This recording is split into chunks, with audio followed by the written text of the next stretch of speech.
So, welcome to Jumbo IS and welcome to our lecture series called Daily News in Shorts. In this lecture series, we cover a particular day's current affairs in a short span of time within 30 minutes. The idea behind this lecture series is very simple. Current affairs are very important and you need to cover current affairs on a daily basis. But you can't spend your entire day just reading the newspaper. Therefore, to facilitate you guys, we have come out with this lecture series in which we'll cover the entire day's current affairs within 30 minutes so that your entire day is freed up and you can spend it by studying other parts of your UPSC syllabus like polity, geography, history, economics, and other subjects, right? So the idea is to cover your current affairs, which are very important, in a short span of time. Now, just watching this lecture and spending 30 minutes is job half done. Just after watching this lecture, you need to revise this lecture also, because revision helps us in consolidating these current affairs in our memory. You will be able to remember these current affairs for longer periods of time. Hence, revision is very important. Just watching this lecture won't do the job. You have to revise it. And it will take around 20 minutes to revise these current affairs. Now, where can you revise these current affairs from? Well, you can download the notes provided along with this lecture, and these notes shall be shared on our Telegram channel. Now, where can you find our Telegram channel? Well, it's just below this video. In the comment section, I have shared a link. You just have to click on that link. It will take you to our Telegram channel, and from there, you can download the notes for this lecture and spend the necessary 20 minutes revising it. All right. So, this should be your regimen as far as current affairs lecture series is concerned. All right. Okay. Let's begin today's discussion. But first, let's take a look at the list of topics that we are going to cover today. So, here's the topic list. Number one topic is related to Railways Amendment Bill, which has been tabled in Lok Sabha and has also been passed by Lok Sabha. Okay, Railways Amendment Bill. What will it do to the national transporter of India, that is Indian Railways? We'll talk about this. Then, recently, Switzerland has suspended India's MFN status. Switzerland had given India most favored nation status. Recently, Switzerland has dropped India from its most favored nations list. Now, why did Switzerland do so? And what repercussions it would have? We'll talk about this. Then we'll talk about a new galaxy discovered which is 13 billion light years away. The name of that galaxy is Firefly Sparkle, and that galaxy was discovered by the most powerful telescope built till date, James Webb Space Telescope. Okay, so we'll talk about this galaxy, and this galaxy actually reveals secrets about our own galaxy, Milky Way, how it was in its infancy when it was just very young. Okay, so we are basically looking in the past because this galaxy is very young. So this, and in the end, we'll talk about a recent announcement made by Securities Exchange Board of India, which is saying that it will allow retail participation in algorithmic trading. Okay, when you trade in the stock markets using a software. Well, currently only big institutional investors are allowed algorithmic trading, software trading, but now individuals like you and me can also be allowed to participate in algo trading in stock markets. So what is this entire issue? We'll talk about this. All right. So these are the four topics that we are going to focus our attention on. This is a law, so it is related to GS2. This is again related to international relations and economics. So this is GS3 and 2. This is science and technology, so GS3. And this is economics, so this is GS3 again. Okay, so these are the four topics. So let's start our discussion starting with topic number one, which is Railways Amendment Bill. Okay, now this bill was tabled by Railway Minister Ashwini Vaishnav, and this bill was passed in Lok Sabha. It has not been passed in Rajya Sabha, so it is still at the bill stage. But it was passed in Lok Sabha amid heated debates between government members and opposition members, because opposition members did not agree with this bill. All right. The name of the bill is the Railways Amendment Bill, and what it does is it actually merges the two laws related to railways. Okay. Now, one law was a British era law called Railway Board Act, okay, 1905. And another law which relates to the rules and regulations regarding Indian Railways is Railways Act 1989. So these two laws have been merged. Again, the idea is to simplify the legal system. You don't need multiple laws for simple things, okay? You can combine the multiplicity in our legal system and simplify the whole system, okay? So this is done to simplify the law behind Indian Railways and improve efficiency in Indian Railways. Because when there are multiple laws regarding one same thing, then it leads to a problem called legal confusion. And that legal confusion harms the efficiency of that thing, in this case, railways. All right. So the idea is to merge Indian Railway Board Act and Railways Act 1989. That's what is being done through this bill. Now, government argues that this would infuse efficiency into the national transporter of India, which is the Indian Railways. But opposition members are criticizing it. They say that the new legislation will affect the independent working of the railway board. Look, the Indian railways are managed by a board called Railway Board. And this railway board is established as per Indian Railway Board Act 1905. But currently government is scrapping this act and merging it with Railways Act. So opposition members say that this might harm the independence of railway board. Plus this bill actually gives central government more powers with respect to railway board. So the opposition members are saying that the central government is snatching away the powers and reducing the independence of railway board, which is responsible for managing Indian railways, through this law. All right. Now, let's hear the government side. We have heard what the opposition wants to say.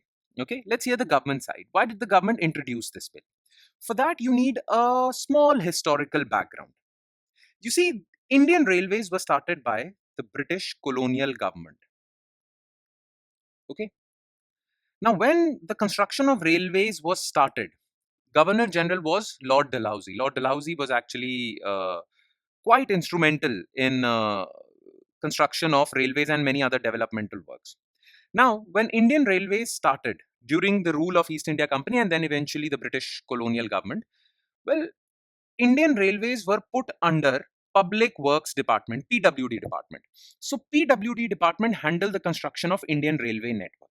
Okay, but later it was felt that PWD department also has other jobs, other roles and responsibilities, and it alone cannot manage the mammoth railway network of India. So we need a separate organization to manage Indian railways. Therefore, the need was there to separate or to actually take the responsibility of railways from PWD department and give it to a separate independent department. Therefore, a new separate board was created called the Railway Board, which took away the functions of managing Indian railways from the PWD department. Now, PWD department was restricted to building roads, bridges, and whatnot. Okay. Now, the constitution of this railway board was as per Indian Railway Board Act 1905, again a British era act. Okay. Now, Indian Railway Board Act was then enacted to provide railway board with certain powers or functions under the Indian Railways Act 1890. So the British colonial government enacted two laws for managing Indian railways. Number one was Indian Railways Act 1890 and another law to constitute railway board called Indian Railway Board Act 1905. Now, when India got independence, this law was pretty old. Okay, the new government of India felt that this is an ancient law. We need to update it as per the changing times. Therefore, in 1989, Indian Railways Act was replaced with a new Railways Act called Railways Act 1989. Okay, and the Indian Railway Board Act 1905 was kept as it is. So 1890 law was replaced by 1989 law, but the Railway Board Act was kept as it is. Now this was an ancient law. Plus, now in 2024, government felt that there was no need to have a separate law. We can constitute railway board under the Railways Act only. Okay, there is no need for two separate laws. Therefore, the need arose to merge these two laws. Again, like I said, too many laws create legal confusion, and this harms the efficiency of Indian railways.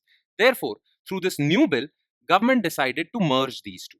Now the railway board would be constituted under Indian Railways Act 1989. All right. Now, what other changes were made through this amendment bill? Okay. The government said that the new bill will simplify the law by integrating Railway Board into Railways Act. They said this will reduce the need to refer to two laws. Again, legal confusion would be reduced. Now, to merge these two laws, government introduced Section 2 into the Railways Act 1989, which deals with constitution of Railway Board. So now the Railway Board is not constituted under Railway Board Act. Railway Board is constituted under Section 2 of Railways Act. Okay. Plus, this new amendment gives central government more powers. And now the power lies with central government to invest as many powers to the Railway Board as it wants. So center in future can give more powers to railway board so that it can manage Indian Railways in a better way. Now, through this bill, central government has been made more powerful, and the opposition member says that you have taken away the powers that lied with parliament to your own self. Okay. Now, central government is responsible for giving powers to railway board. Now, railway board completely lies at the mercy of central government, and that is what the opposition members are saying, that you have reduced the independence, because how many powers will the railway board have completely depends on the whims and fancies of central government. Okay. Though the railway board already exists, this law won't constitute a new railway board. Railway board will continue as it is. Okay. Just the previous law has been abandoned and it has been merged with Railways Act 1989. All right. And as you guys all know, Railways is known as the national transporter of India. Indian Railways, well, because it is the biggest transporter of goods and people in India. Okay. And it is very important. So that is why this new bill was introduced. Okay, it is part of the agenda of government reforms in the area of railways. First, when BJP won or NDA won came into power in 2014 to 2019, they basically did away with railway budget. Okay, earlier there used to be a separate railway budget along with general budget. Now railway budget is merged with general budget, and the second law, this new bill, is another iteration to the reforms agenda of government of India or this BJP government. All right. Okay. Now let's move forward to another important news, which is Switzerland drops MFN status for India. Okay. Now what was in the news? First, let's talk about that. Then we'll talk about the technical terms used in this news item, which is MFN and Double Taxation Avoidance Agreement, DTA. What is DTAA and MFN? So Switzerland has announced suspension of most favored nation clause or status under double taxation avoidance agreement with India effective January 1st, 2025. That is next year.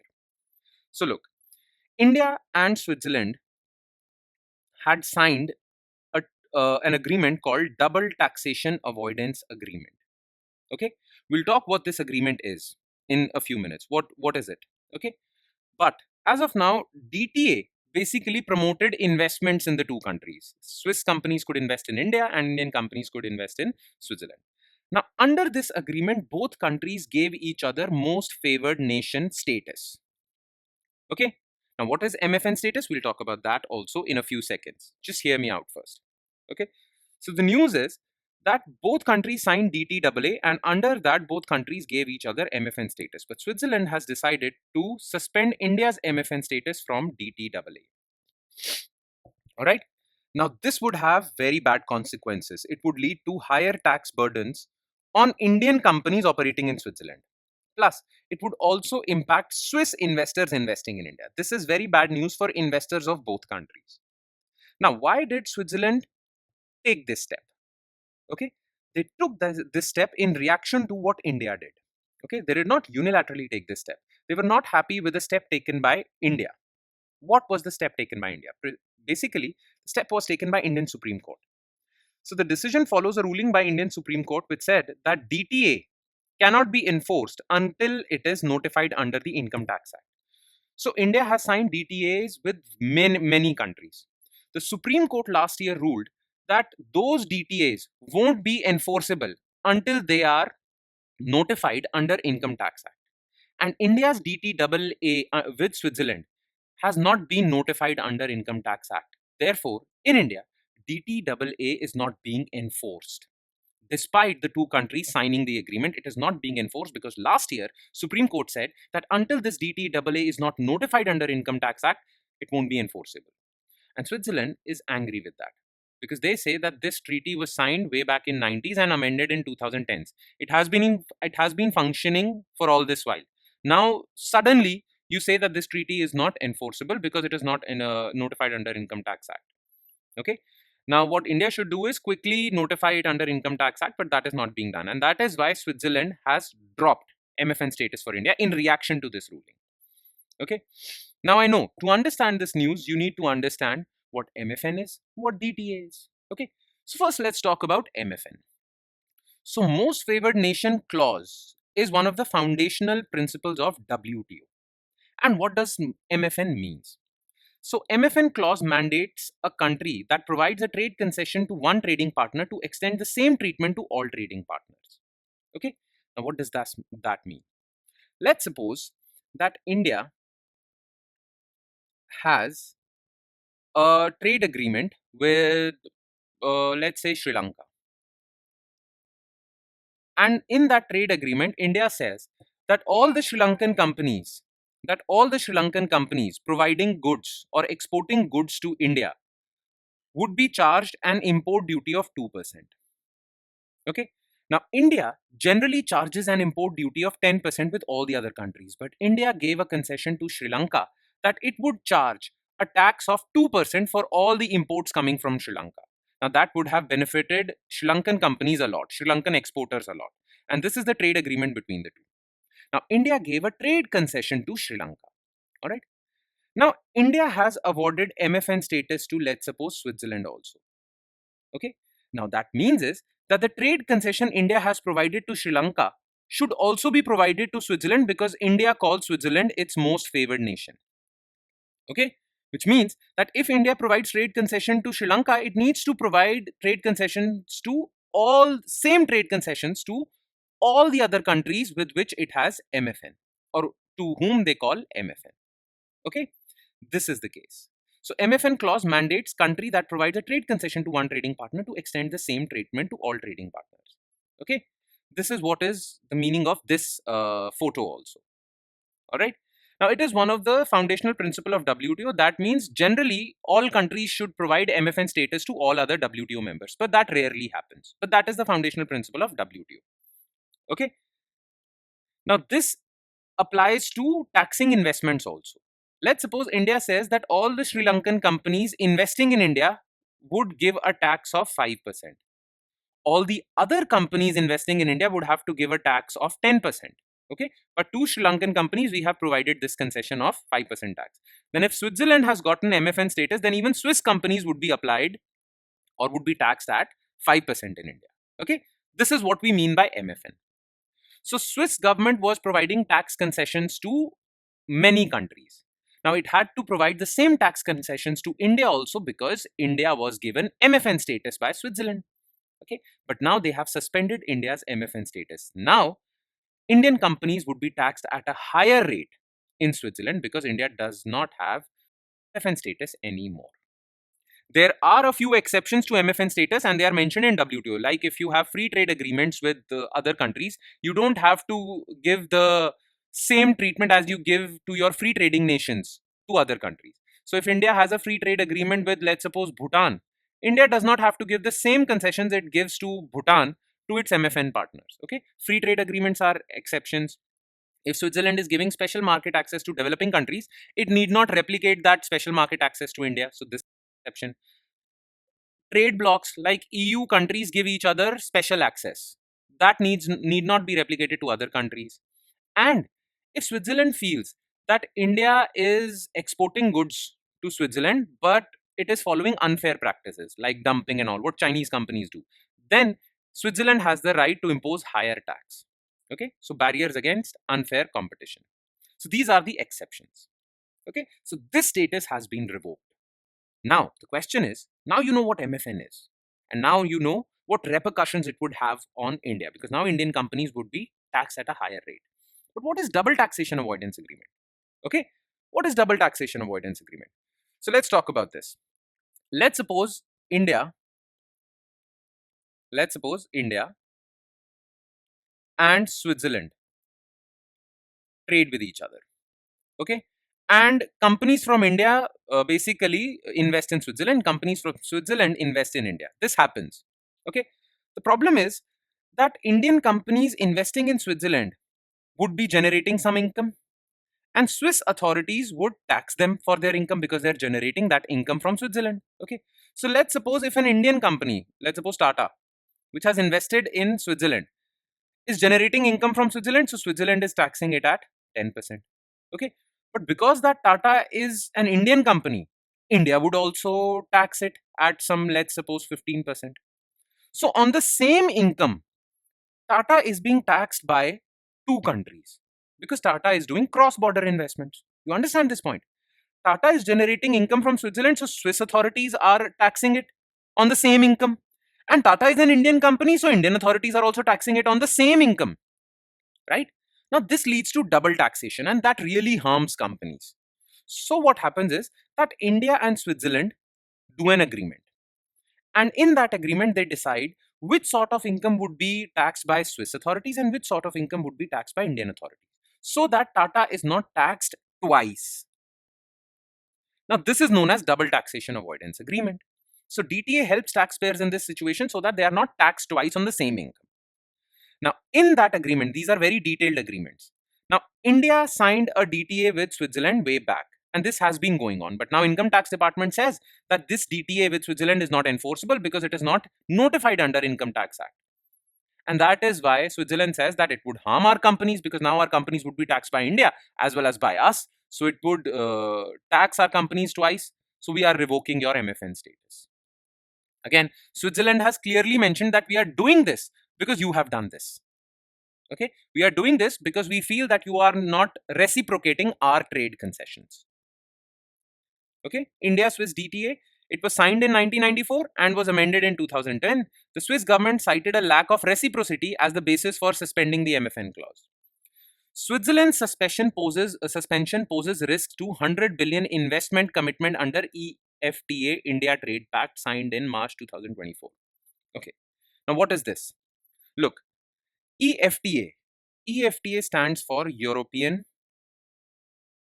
Free Trade Area. Okay, so 4 countries of Europe have created this organization called European Free Trade Area. These countries are Switzerland, Norway, okay, Liechtenstein,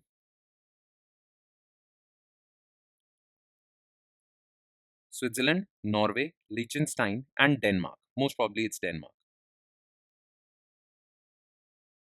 Okay, most probably I'll get back to you on this and amend it if it's not Denmark. But these are the 4 countries that have formed European Free Trade Area.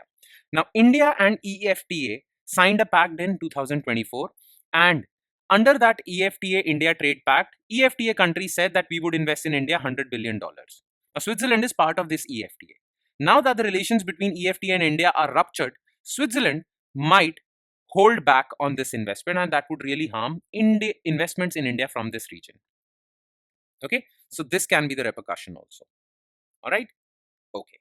Now let's move forward to this science and tech related news, which is Galaxy Firefly Sparkle. So NASA's James Webb Space Telescope, which is the most powerful space telescope humanity has ever built, has spotted a distant galaxy which gives a peek at what Milky Way might have looked like in its infancy. Infancy means when it was young. Okay. Now, this galaxy that was discovered by JWST is called Firefly Sparkle. And the reason why it's called Firefly Sparkle is because you see, the stars in this galaxy look like fireflies. Fireflies are, in Hindi, we call them jugnu. These are mosquitoes that glow in night. Okay, so these are called fireflies. And a collection of firefly is called sparkle. Like a herd of lion is called pride, right? A bunch of ants are called army. Similarly, bunch of fireflies are called sparkle. Okay, now these stars look like fireflies in the night when viewed from a space telescope. That is why it is called Firefly. And a collection of stars is known as a galaxy. That is why it is known as Firefly Sparkle Galaxy. Now, this galaxy is located some 13 billion light years away, which means it is so far that even light takes 13 billion years to travel from Earth to this galaxy, right? So currently, if light has come from this galaxy and reached JWST, because JWST was able to spot this. So the light that came from this Firefly galaxy to JWST started 13 billion years back. And 13 billion years back, this light started from here, and after 13 billion years, it has reached JWST. You understand? Because it is 13 billion light years away, which means light takes 13 billion years to travel from Firefly Sparkle Galaxy to JWST. So the galaxy that JWST is observing right now existed 13 billion years ago. So the way Firefly Sparkle galaxy was 13 billion years ago, we are seeing it right now. Okay, because light from 13 billion years ago from this galaxy has reached us now. So basically, we are looking in the past because light has taken 13 billion years to reach us.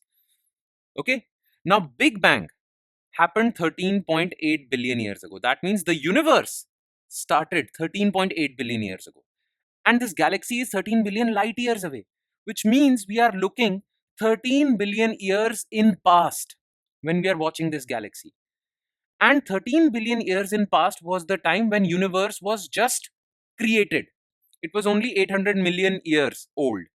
Okay, so this was one of the initial galaxy. So by looking at this galaxy, we understand how galaxies are when they are young. And maybe our own galaxy, Milky Way, might have been when it was young. So studying this galaxy would give us clues about how Milky Way was when it was very young, when it was just created. All right? You understand this point? Light years away. So when you are looking far in space, you are also looking back in time because light takes time to travel to you.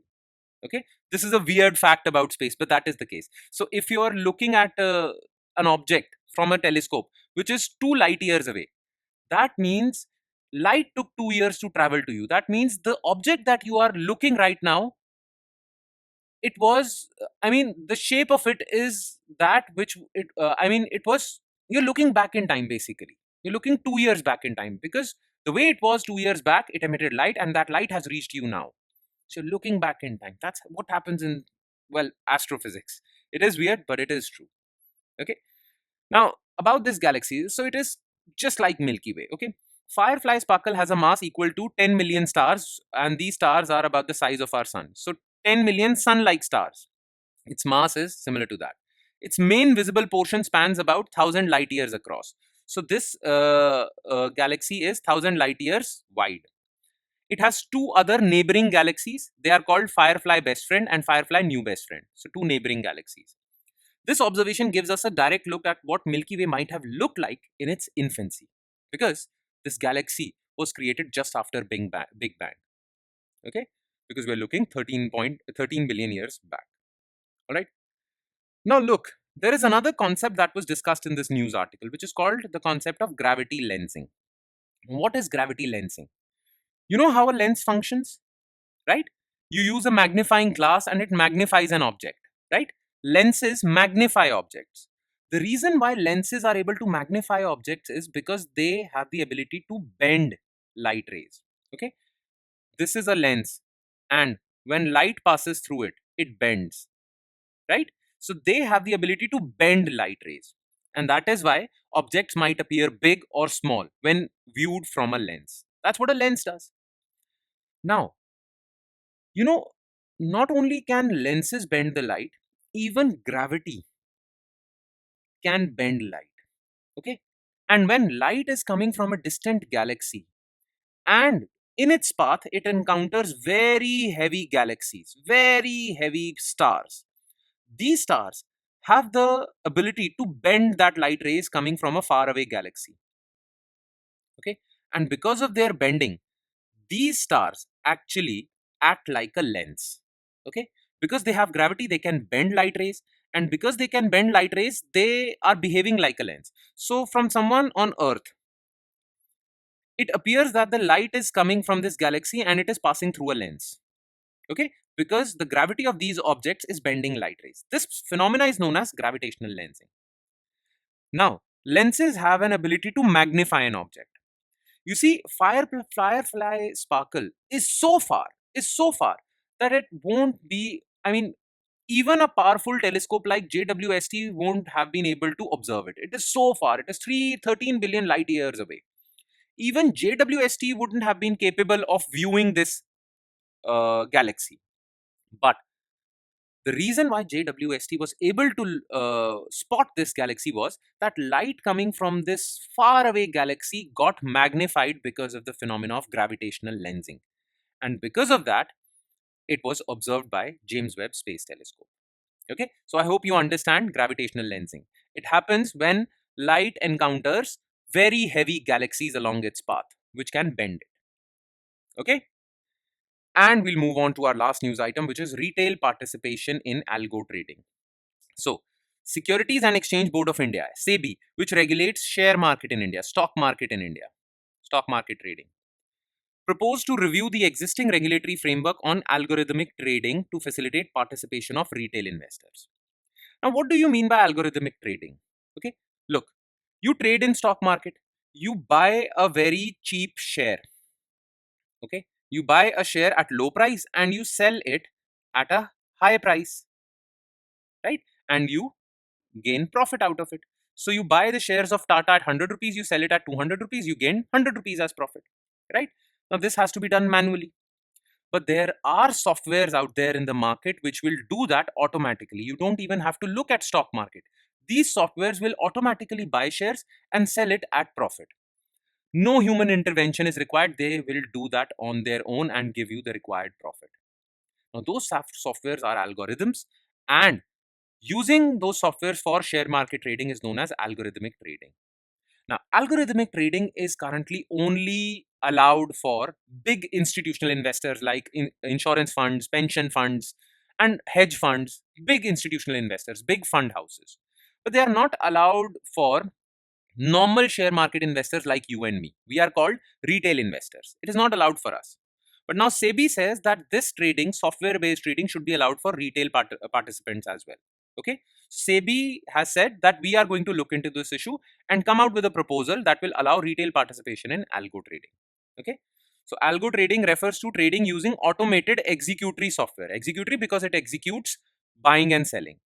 Such trading provides significant advantages of time, because the time you want to buy and uh, the time it takes to buy, complete that buying command, is a lot in stock market.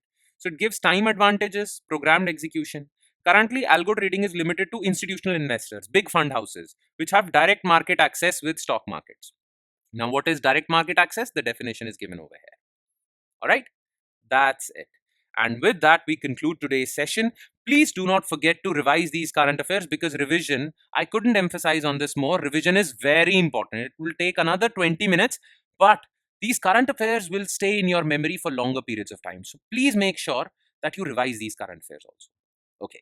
On that note, I'll be signing off. Thank you so much, everyone.